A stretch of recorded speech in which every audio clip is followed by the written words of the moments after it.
In 1986, Flight of the Navigator star Joey Cramer took a break from acting to be a normal. Fast forward 34 years, that hiatus is only just ending, but life has been anything but ordinary. Homeless, suicidal and hopelessly hooked on hard drugs, in 2016, wearing a flimsy disguise, he robbed a bank, fleeing with a wad of cash. He was arrested 3 days later.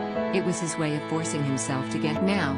After getting clean in prison, the 47-year-old is finally relaunching the acting career he put on ice 3 decades ago. And by sharing his story in documentary Life After the Navigator, Hess hoping to help others facing similar issues. Speaking to Daily Star from his home on Canada's Vancouver Island, Joe said of the dog, "It isn't a where are they now?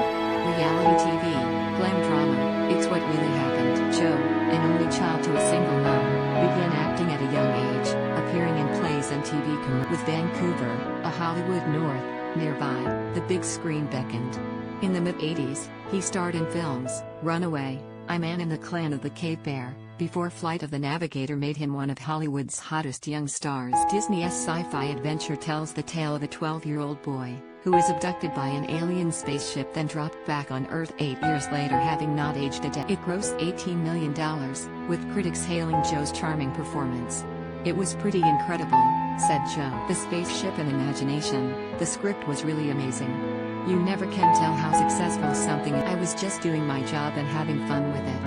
But it wasn't all fun as Joe had to spend months away from home. I got into acting for fun, I loved it and it came naturally to me," he said.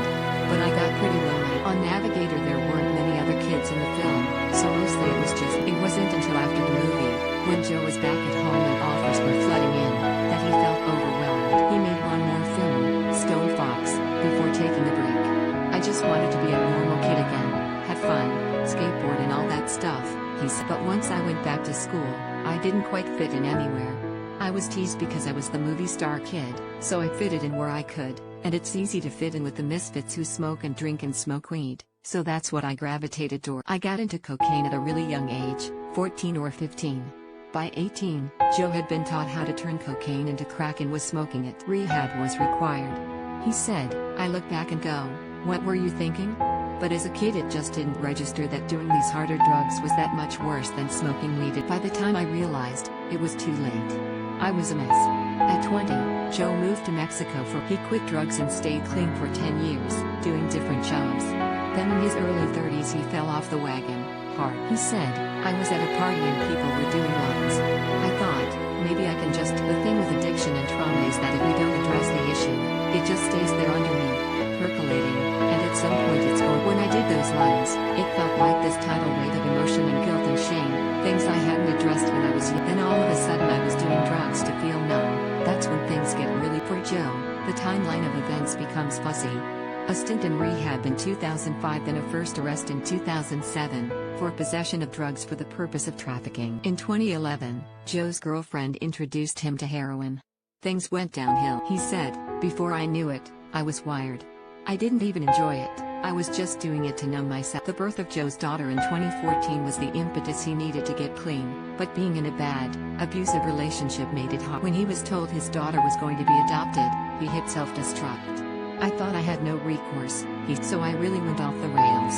By 2016, Joe was living on the streets and shoplifting to feed him. Suicide was a recurring thought. Desperate to be thrown in Nanaimo Correctional Center, where he could get long-term treatment, he decided to rob it. Settling on a non-violent method, on April 28, 2016, Joe put on a wig, bandana and sunglasses, walked into Scotiabank in Seychelles, British Columbia, and handed the cashier a note. It was a stick-up.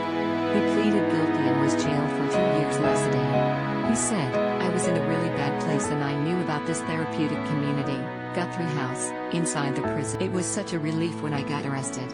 On remand for 6 months, Joe went on methadone to wean himself off. He meditated, did yoga, played chess and drew pictures for his daughter.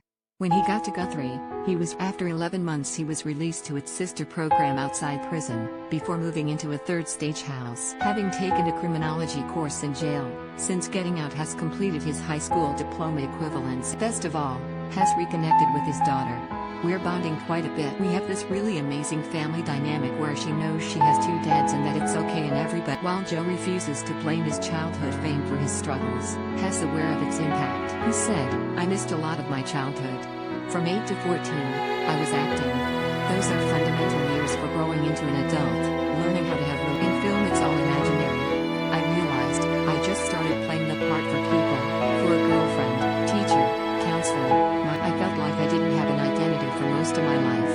I had no idea who I was underneath, but I've come out the other side and I embrace who I am now. I know I've done bad things, but I'm not a bad person. I have regrets, but I know I can't change things in the past, so all I can do is try to be better from today and share my experiences in the hope it might help someone get through. Life After the Navigator, directed by Lisa Downs, allowed Joe to share his story and to reconnect with director Randall Kleiser, producer Jonathan Sanger and co-stars including Veronica Cartwright, and it's also a celebration of the movie, its impact and legacy.